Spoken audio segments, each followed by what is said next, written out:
Filaria निराकरण ପାଇଁ actually Sonepur ଜିଲ୍ଲାରେ ଅଗଷ୍ଟ 10 ରୁ 19 ତାରିଖ ପର୍ଯ୍ୟନ୍ତ ଆମର ଗୋଟେ ସ୍ୱତନ୍ତ୍ର କାର୍ଯ୍ୟକ୍ରମ କରାହେଉଛି। ଏହି ଦିନମାନଙ୍କରେ ଆପଣମାନେ ବା ସମସ୍ତଙ୍କୁ ଆମେ ଅନୁରୋଧ କରିବୁ କି ସେମାନେ ଡିସି ଆଲବେଣ୍ଡାଜୋଲ୍ ଏବଂ ଆଇଭରମେକ୍ଟିନ୍ ଔଷଧ ସେମାନେ ସେବନ କରିବେ ଏବଂ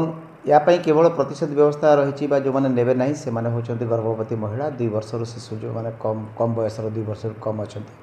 ଏବଂ ଯେଉଁମାନେ ଅତ୍ୟନ୍ତ ଅସୁସ୍ଥ ଥିବେ ସେମାନେ ଏହି ଔଷଧ ସେବନ କରିବେ ନାହିଁ। ଏବଂ ଏଥିପାଇଁ ଆମେ ଆଶାକର୍ମୀ ଅଙ୍ଗନବାड़ी ଓ ବିଭିନ୍ନ ତାଲିମପ୍ରାପ୍ତ ସ୍ୱେଚ୍ଛାସେବୀ ମାନଙ୍କୁ ନିୟୋଜିତ କରିଛୁ ଏ ଔଷଧ ଦେବା ପାଇଁ ଏବଂ ଏ ଔଷଧ ଖୁଆଇବେ ଏମାନେ ସମସ୍ତେ ଯାଇକରି ଘର ଘର ବୁଲି ଔଷଧ ଖୁଆଇବେ